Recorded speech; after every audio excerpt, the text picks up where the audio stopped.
Welcome guys. Today we are going to see a game on strategy, and on in strategy it's about coordination and harmony guys.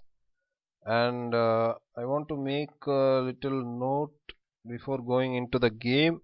We will be looking at 7 games in the in this chapter. It's about coordination and harmony, and this is one of the main strategy in chess. Of course, harmony can only be established among developed pieces. However, developing pieces is just the first stage of the process. The second and also the most important is making them collaborate. It is not enough to just develop pieces. Development without harmony is nothing. There are many positive aspects of establishing harmony. It is easier to carry out an attack, but also easier to defend. So you see guys, if it is not only important to develop your pieces, you must develop your pieces and also bring them into coordination and harmony. So if your pieces are coordinated, then it is very easy to attack and also too easy to defend. If your pieces aren't coordinated, it is very difficult to defend as well as attack. Okay, during a game, harmonization is a frequent problem. Also, it may seem difficult to learn how to establish harmony. Uh, but uh, but guys, so learning this is by you must study the brilliant games of classics like Capablanca, Rubinstein, like the old masters and the old world champions. Learning them would shed light over this concept. Okay, let's go with the first game.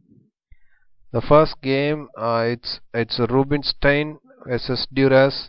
It's played in Carlsbad, 1911. So the game is an English opening. It opens c4, e5, knight c3, knight f6, g3, bishop b4, bishop g2, and castles. Uh, so next, knight f3, rook e8, castle shot, and knight c6. All are book moves guys. They're both playing theoretically. And now knight d5. Knight d5 is a good move here, because white wants to get the bishop pair advantage without damaging his pawn structure. And now black faces a dilemma. So that now black returns his bishop to f8, because instead if he played knight takes d5 and c takes d5 and knight d4, you see guys, if instead of black plays knight takes d5, c takes d5, and knight d4 and knight e1, now will cause black's problem. So this will cause some problems for black. The d4 knight cannot find a comfortable and safe place. So you see the d4 knight will be kicked soon. So it is so black didn't exchange the knight. Instead, he put the bishop to f8, and then also he didn't want the c pawn to come to d5. This because the pawn on d5 would destroy black's harmony and coordination. So then even bishop f8. Now d3, h6, and b3, d6, and bishop b2, knight takes d5. So if he goes for bishop e6, there will be e4, and with some disorder in black's camp, white is ready to play soon d4 with an advantage in center. So black went for the exchange, and after c takes d5, knight e7, and now e4 supporting the pawn, and then c5, c5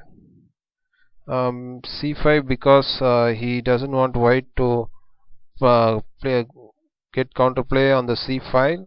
So then after dc6, knight c6, because bishop v takes c6 is bad. After d4 and then e takes d4, knight takes d4, white is clearly better due to the weak pawns on c6 and d6. So then after that, knight takes d4 and bishop g4 now. So this move is for reducing white's pressure in the center. And after d5, knight e7. Instead, if he goes knight d4, if he goes, then bishop takes d4, bishop takes d4, e takes d4, and queen takes d4. And after bishop takes f3, bishop takes f3, g6. This is a reasonable option, knowing the game continuation, though it is difficult to decide to give away the pawn. So it is black has a better bishop, and it will be difficult for white to convert his extra pawn. So then but black didn't go this way. He played knight e7, and now queen d3. This is one of Rubinstein's classic move, and his next are about regrouping his troops towards the queen side. White has more space and pawn chain, and the pawn chain lights up the way for the white's activities. Now queen d7. So, but instead of queen d7, knight c8 looks good, with the idea of regrouping, and the bishop can on f8 can come to e7, d8, and the knight can go to b6 and also and come to d7. So this is how black should have regrouped his pieces. The bishop on f8 is passive, and it is not good. And after but black played instead queen d7, and now knight d2, bishop h3. Black's previous move should have been made with the idea of connecting rooks. The idea of exchanging light squared bishop is very bad, and black cannot even dream about attacking the white king. After the exchange, white's dark squared bishop will clearly dominate over his black's counterpart. Also, the white knight would be much stronger. Black's minor pieces will not collaborate well with the rest of the troops. And now a4, allowing black to exchange first and taking space on the queen side, all the while securing an excellent position for the knight on c4. Now bishop takes g2, king takes g2, rook e b8, and knight c4, b5. Black tries to find some counterplay. It is difficult to simply wait passively. And after a b5, queen takes b5 and rook a3, protecting the b3 pawn and doubling on the a file to attack the a7 pawn. Such multi-purpose moves should be made automatically. Knight g6. This is a bad move. The knight does nothing on g6. Instead, knight c8 with the idea of bishop e7, d8, and to b6 was necessary. Rook fa1, a6, bishop c1. White does not forget about his bishop. Before finding a solution to invade, it is important to activate all pieces. This is a trademark of Rubinstein. Rook b7, bishop e3, f6. Another strange move. It is clear that bad moves are made when good moves are not available. However, every move should be part of a plan. f6 is definitely a move without an idea behind it. f3, knight e7, queen f1. A very simple solution. One small step backwards will lead to many steps forwards. White renews the threat to the d6 pawn. Also, after removing the knight from c4, the a6 pawn will fall. Chess is such a simple game when Rubinstein is playing. Knight c8, knight d2, queen b4, queen c4. The a6 pawn is lost for a long time now. Black has done nothing with his minor pieces, so reducing material by exchanging queens favors white. Queen takes c4, knight takes c4. If instead b takes c4, then rook b2 comes. So rook a b8, knight d2, rook c7, rook takes a6, and rook c2, rook 6 a2, rook takes a2. Even rook c3 fails because of king f2.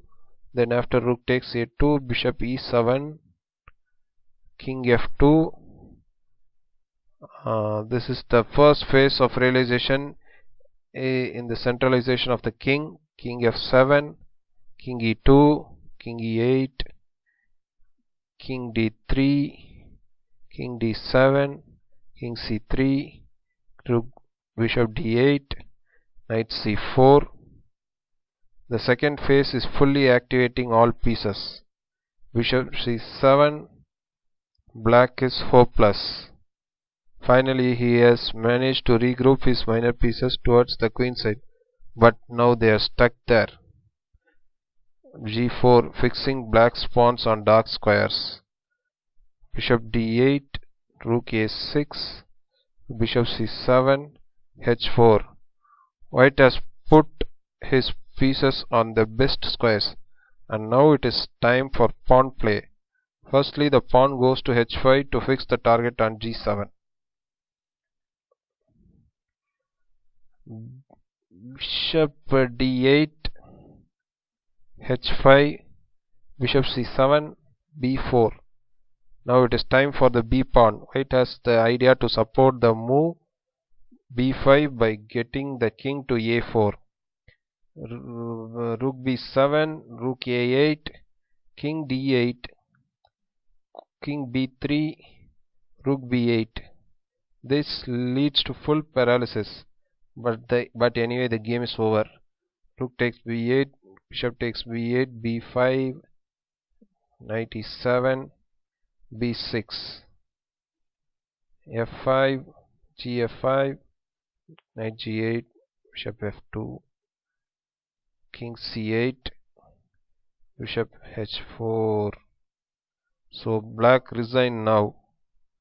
So Rubinstein punished his opponent for neglecting to activate his minor pieces. Simply black was unable to establish harmony and order within his army. Okay guys, I hope you enjoyed this game. I'll meet you in the next game. Thank you.